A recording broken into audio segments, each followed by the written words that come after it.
Sanibona bafethu uvane lo. So kunento la engifikelayo nje. Kunama games abalekile odlalwa bafana bafana. Lama games lawa mabili. Lama games lawo sidinga noma nje u4 points noma u6 points. Ngokwami mina, ngokwami based on ukulangazela ukubona ibafana bafana iyodlala kwi-World Cup next year. Siyawudinga u6 points just to be on the safe side. Asudinga u4 points. U4 points I feel like 4 points uzosenza yabo sihlala ovalweni. Ngokwami we need to 6 points. Kune game esoyidlala ngolesihlanu siyodlala against Lesotho. Mase kuthi next week Tuesday ngomhla ka9 siyodlala neNigeria. Based on isquad esibiziwe ngokwami but wena wangitshela ama comments ngokwakho. I don't think le squad lesi bafethu singakwazi ukuthi sifaceane against iNigeria. iNigeria is a big team. iNigeria inabadlali ngempela abakulelazi. I know bafethu, I know angifuni ukuyidoubt bafana. Angifuni ukuyidoubt but based on the players that we called up this time. iWarrior ayikho kuma forwards. iWarrior ayikho kuma midfielders. I think ngokwami lapho siqine kakhulu. iWarrior ikephi na? iWarrior ikuma defenders. The group of defenders we called up. The group of defenders. Ngempela ngifuna ukubona because ngokwami I think ukuba ucoach has to be one of the hardest jobs ever. Has to be the hardest jobs ever in sports. Yabona nje ukuba ucoach ubafana bafana kulesikhathi sikusona right now. There are many players who are doing well. And you have to choose one of the best players who will represent the nation. Right now he chose these players. I think Hugo Bros unenkinga enkulu embhekele because like most yabadlali bakajwayele ukuba choose. Limele Themba Zwane ulimele.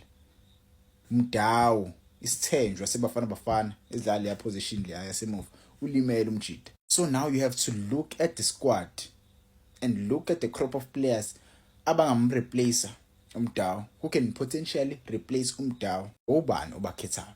Look at the defenders we called up. Kulandwe bani uSydney Mobi, uZuko Mdunyelwa, mase kuba Mbekezeli Mbokazi, oPrimo Diba, kuba uKhulumani Ndambane, ime okonike bafethu une-injury udlala eGermany. Kulandwe bani uThabo Molisane uyena omreplaceile. Mase kuba uSamkelo Kabini noSiyabonga Ngizane. Based on those defenders.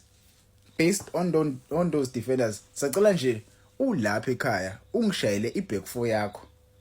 Ungishayele nje iback four yakho based on those defenders. Because angifuni uqamanga asikwazi usiqalisa uMobi.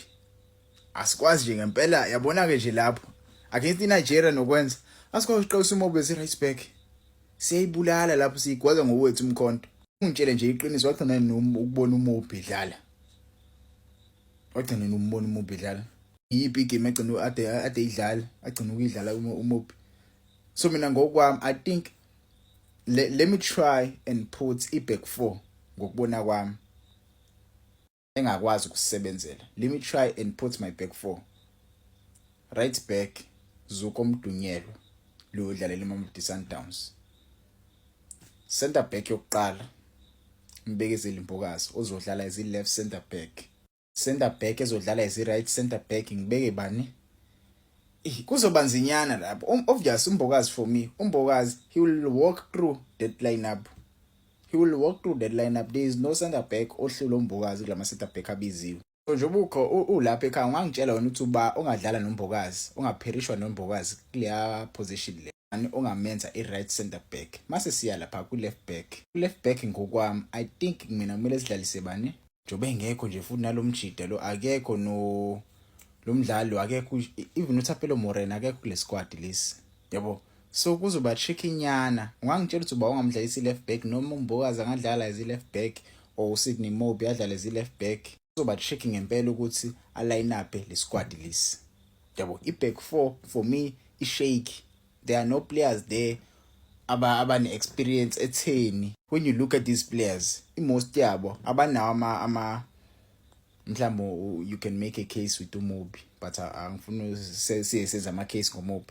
But most of these players abanawo ama-national caps afika ku10. I may be wrong, but most of these defenders we have here, they don't have ama-national call-ups as afika ku10. So most of them, they are inexperienced. Yabo. They are inexperienced, but I want to see them fighting. I want to see them fighting for the national team. Yazi akhona lawo ma-fans lawo afisayo ukuthi abone abadlali babo bedlala la. Khona nje ngimzwile ethi why kubizwe uSipho Mbule engabizi uCele. Mase uyabuka ukuthi bayalibuka yini ibhola wobantu. Kusho kanjani ukuthi kubizwe uCele instead of uSipho Mbule. uSipho Mbule udlala enye position engafani nekaCele. uCele umdlali ongamcomparison noTebogo Mokoena. uCele umdlali ongamcomparison noMbatha. uCele umdlali ongamcomparison noBathus Obas noLuke Leroux. Compare ishaka umdlalo wakho nawo ubadlali. Don't compare uCele with lumjide lo. With uSipho Mbule. Yabo. Abanye ama-fans ngathi awalibuki ibhola. I don't know mhlawumbe yimi. Because uma ufuna umdlalo wakhe angene kwiSquad seBafana bheka ukuthi lo ufuna angene ufatha noba. Bani lo afayitha naye. There's a position phela abayibangayo. Iyiphi le position le abayibangayo? Njoba nimbona nje la uMduduzi Shabalala akekho ngelakhe. uMduduzi Shabalala he's here because uzwana akekho. Sinabo number 10 abaningi kule squad seBafana esinayo. Kukhona bani? Kukhona uSipho Mbule, mina lo mjida lo. I think nomfuking naye bazomdlalisa zo number 10 if I'm not mistaken. Mase kuba khona uMduduzi Shabalala. 3 number 10s. So ukulanda kwaMduduzi Shabalala bengasiyi mistake.